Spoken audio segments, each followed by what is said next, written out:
পশ্চিমবঙ্গ সরকার জমি দিচ্ছে না এবং কেন্দ্রীয় স্বরাষ্ট্র সচিব মাননীয় গোবিন্দ মোহন গত 8 মাসে 3 বার রাজ্যের সমস্ত প্রধান আধিকারিকদের সঙ্গে মিটিং করেছেন এবং শেষ গত রবিবার দিন যেদিন IFSL এর অফিস উদ্বোধন হয় মাননীয় অমিত শাহজির উপস্থিতিতে আমার কাছে খবর আছে সেদিন বিকালেও সমস্ত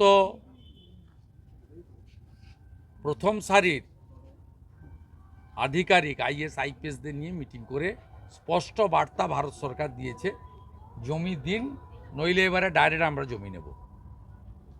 তাই একটা প্রবাদ বাক্য গ্রামে আছে, ঠেলায় না পড়লে বিড়াল গাছে ওঠে না।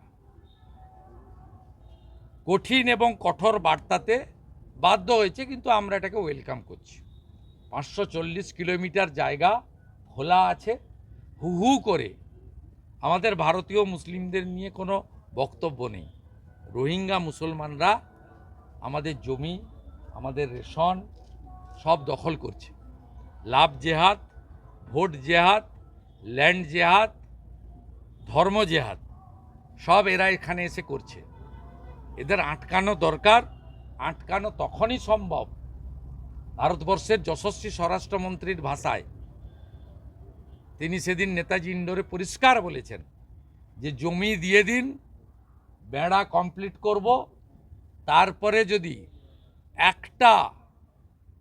একটা সামান্য মানুষ তো দূরের কথা, একটা সামান্য পিপিলিকাও এখানে প্রবেশ করে তার দায়িত্ব BSF নেবে।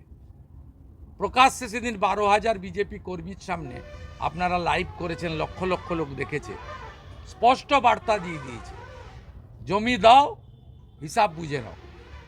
এটা আগে দিলে পশ্চিমবাংলায় এই 70-80 লক্ষ রোহিঙ্গা মুসলমান ঢুকে আমাদের এখানে ছোট ছোট বাচ্চা মেয়েদেরকে তুলে নিয়ে গিয়ে শারীরিক নির্যাতন, লাভ জেহাদ, ধর্ম পরিবর্তন, ভোট জেহাদ, জমি দখল করে ল্যান্ড জেহাদ, যেখানে সেখানে ঝুপড়ি বসতি স্থাপন করা, আর আপনাদের দয়ায় ভুয়া আধার কার্ড, এপিক কার্ড বানানো। আপনার দলের প্রাক্তন মন্ত্রী MLA কাকদ্বীপ মন্টুরাম পাকিরা বলছেন 10,000 টাকা দিলে তো সব করে দেওয়া যায়। এটা বন্ধ হবে। এটা ভারতীয় জনতা পার্টির স্বার্থে নয়, সমগ্র ভারতবর্ষের স্বার্থে। এই কাজটা যদি মমতা বন্দ্যোপাধ্যায় 2011-তে ক্ষমতায় এসে করতেন, আজকে পশ্চিমবঙ্গের এই অবস্থা আমাদের দেখতে হতো না। আরজি করের পরে NRS-এ চলছে গোপনে চলছে ওই কী বলে শিক্ষা, সে কী বলবেন এটা নিয়ে? কি শিক্ষা? আরজি করে কোচিং চলছে। আরজি করের মতো NRS-এ গোপনে চলছে, স্বাস্থ্য দপ্তর না থাকার জন্য হচ্ছে। পশ্চিমবঙ্গ থেকে প্রত্যেক মাসে 10 লক্ষ করে পেশেন্ট নয় ভেলোরে যায়, নয় উড়িষ্যায় যায়, নয় এমসে যায়, নয় টাটা ক্যান্সার হসপিটালে যায়, নয় ব্যাঙ্গালোরে মণিপালে যায়, নয় শঙ্কর নেত্রালয়ে যায়, নয় আপনার চণ্ডীগড় PGI বা হায়দ্রাবাদে PGIয়ের কাছে যায়। সবগুলো তো ভূতখানা। আপনি এখনই যদি তমলুক হসপিটালে যান, বিড়াল পাবেন, ইঁদুর পাবেন, কুকুর পাবেন, ডাক্তার পাবেন না, ওষুধ পাবেন না। যেটা হচ্ছে হাজিরার নির্দেশ কুণাল ঘোষকে, যদি না যায় তাহলে জেলও হতে পারে।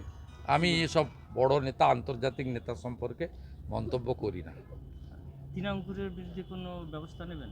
তৃণাঙ্কুর সদস্য অত্যন্ত নিম্নমানের AI প্রয়োগ করে এই তৃণমূলের কর্মচারীটা ভাইপোর কথাই করেছে। আমি মুখে বলবো না, কারণ আমি ওর মালিককে হারিয়েছি না, মমতা ব্যানার্জি। ওর সম্পর্কে বললে ওর মাইলেজ বেড়ে যাবে। ভাইপোর কাছে ও যে স্যালারি পায়, ও তো এমনি PHতে চুন আর ব্লিচিং সাপ্লাই করে পুলক রায়ের। আমার কাছে সব তথ্য আছে। ও যেটা করেছে আজকে, হিন্দু বাড়ির ছেলেকে, ব্রাহ্মণ বাড়ির ছেলেকে যেটা করেছে, সরাসরি আমার আস্থায় আঘাত দিয়ে করেছে। এর ফল ওকে ভুগতে হবে।